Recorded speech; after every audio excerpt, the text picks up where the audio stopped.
खरंटिया मठ की महिमा के आगे राजा महाराजा भी नतमस्तक हो गए। श्री महंत नारायणगिरी मठ के महंत को राजा महाराजाओं के समान ही महाराजाधिराज का पद प्राप्त था। श्री दुधेश्वर पीठाधीश्वर श्री पंचदशनाम जूना अखाड़ा के अंतर्राष्ट्रीय प्रवक्ता, दलित संत महामंडल के राष्ट्रीय अध्यक्ष व हिंदू यूनाइटेड फ्रंट के अध्यक्ष श्री महंत नारायणगिरी महाराज ने कहा कि खरंटिया मठ समदड़ी सिवाना मारवाड़ नरेशों का गुरुद्वारा है, जो पुराने समय से ही इस मठ का बहुत मान सम्मान है। मठ के महंत को राजा महाराजाओं के समान ही महाराजाधिराज का पद प्राप्त था। मठ की मान्यता देश ही नहीं पूरे विश्व में है और यहाँ पर मत्था टेकने से सभी कष्ट दूर होते हैं और सभी इच्छाएं पूर्ण होती है। महाराज श्री ने बताया कि पुराने समय में मठ के ठाट निराले थे और द्वार पर हाथी घोड़े झूमते रहते थे। मठ की मान्यता का अंदाजा भी इसी बात से लगाया जा सकता है कि तीन सीन होते ही जोधपुर नरेश अपने गुरु के दर्शन करने व उनका आशीर्वाद लेने के लिए यहाँ आया करते थे। जोधपुर दुर्ग व खरंटिया मठ का निर्माण एक ही वर्ष में हुआ। संवत 1515 में रामचंद्र भारती व उनके सिद्ध शिष्य जोगेंद्र भारती ने मठ की स्थापना की थी।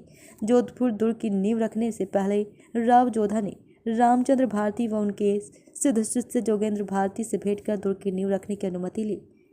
गुरु रामचंद्र भारती की समाधि लेने के बाद उनके शिष्य जोगेंद्र भारती मठासीन हुए, जो बहुत ही तपस्वी पहुँचे हुए महात्मा व सिद्ध पुरुष थे। उन्होंने अपने तप से 24 पीरों का साक्षात्कार कर लिया था। उनके चमत्कारों से प्रभावित होकर पीरों ने उन्हें अपना गुरु मान पीर की पदवी दी और उसके बाद से ही वे जोगेंद्र पीर के नाम से प्रसिद्ध हुए। श्री महंत नारायणगिरी ने बताया कि जोगेंद्र पीर ने 4 समाधियाँ ली थी। बादशाह अकबर भी उनसे प्रभावित हुआ था। उनके शिष्य संतोख भारती भी चमत्कारी पुरुष थे। एक बार महाराजा सुमेर सिंह ने सैनिकों से युद्ध के लिए जाते समय तपस्यारत संतोख भारती की तपस्या को भंग किया था, तो क्रोध में उन्होंने तालाब का समस्त जल समेटा और वहां से चले गए।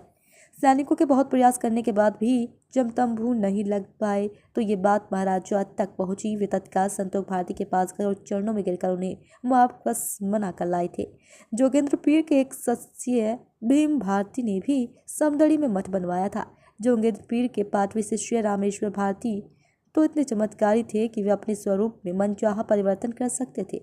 दिल्ली के बादशाह आलमगीर ने भी इस मठ की यात्रा की थी और पंथ भारती के शिष्य भाखंड भारती से बहुत प्रभावित हुए थे। मठ के 18वें तथा अंतिम चमत्कारी व सिद्ध संत मोती भारती थे। उन्होंने बाद में समय के फेर में मठ का पतन हुआ। 1892 में माघ भारती ने वर्तमान मठ का निर्माण करवाया।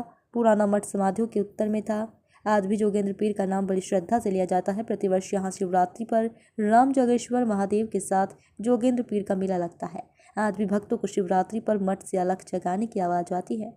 महाराज श्री ने बताया कि मठ के वर्तमान महंत किशन भारती मठ की परंपरा का निर्वाह करते हुए देश विदेश में अध्यात्म संस्कृति, भारतीय संस्कृति, विरासत व सनातन धर्म के अलख जगाने का कार्य कर रहे हैं।